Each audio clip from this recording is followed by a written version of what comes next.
Les portes de l'enfer l'emporteront-elles sur l'Église? Pourquoi je pose cette question?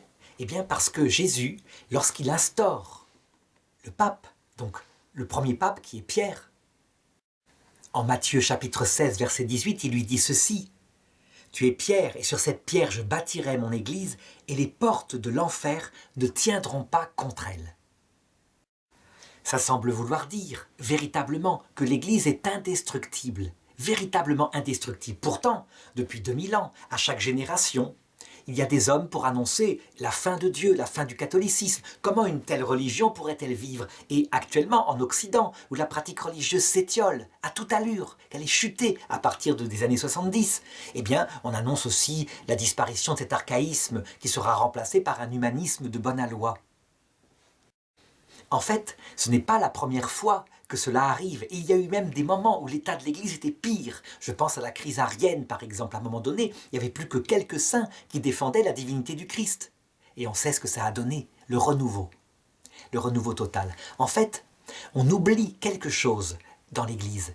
La constante qui explique sa survie alors que son message est contre-intuitif par rapport aux valeurs du monde. Cette chose qu'on oublie, c'est l'Esprit Saint, la personne de l'Esprit Saint, qui anime l'Église quand il le veut et qui, lorsqu'il se retire, fait qu'elle s'étiole, qu'elle perd sa vitalité. Ce qui se passe actuellement en Europe, où visiblement, l'Esprit Saint a choisi un temps de désert pour les citoyens européens, imbus d'eux-mêmes, d'orgueil, afin qu'ils touchent un peu l'angoisse. Ce qui s'est passé. Lorsque l'Esprit Saint décide que le temps du désert est terminé, qu'il faut que la pluie revienne. Ça se passe comme dans l'Ancien Testament, quand le prophète Élie dit « À mon commandement seulement, la pluie ». Et puis un jour, il dit « La pluie, maintenant ». Et la pluie arrive, et elle est un orage fantastique qui remplit la terre de vie. Eh bien, l'Esprit Saint, lorsqu'il décide, tout reprend vie. Et ce n'est pas la première fois que c'est arrivé, comme je le disais. Donc, fondez ça là-dessus. On est certain que la parole de Jésus qui dit « Les portes de l'enfer ne l'emporteront pas sur elle », cette parole est vraie. Et donc, la décadence actuelle en Occident n'est qu'un passage de désert. Seulement, attention. Maintenant, il faut comprendre les choses un peu plus profondément. Il arrive parfois que des peuples soient vraiment, je dirais, dans l'arrogance par rapport à l'Évangile, trop pécheurs. Et donc, il est arrivé que des terres chrétiennes perdent entièrement le Christ. Je pense aux chrétientés originelles, comme par exemple la Turquie, qui était une terre entièrement chrétienne, l'Empire romain d'Orient, fille aînée de l'Église.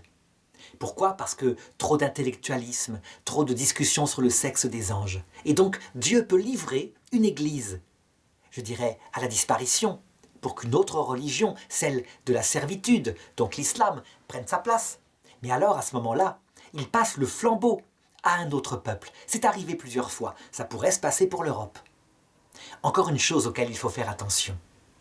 À la fin du monde, le destin de l'Église sera de vivre le même destin que le Christ. Ça veut dire qu'elle sera menée par l'Esprit Saint vers sa passion. Le catéchisme de l'Église catholique, pour la première fois, l'annonce au numéro 675.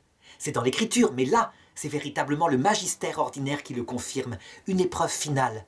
Elle suivra le Christ. Et donc, lorsqu'on sera, ou nos enfants, ou nos petits-enfants, lorsqu'ils seront à cette époque-là, ils pourront dire extérieurement: la parole de Jésus a menti, les portes de l'enfer sont en train de l'emporter sur l'Église.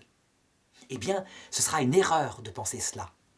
De la même façon, à la croix, tout le monde a pensé que le Christ était vaincu, qu'il n'était donc pas un prophète, qu'il venait simplement de son propre fond.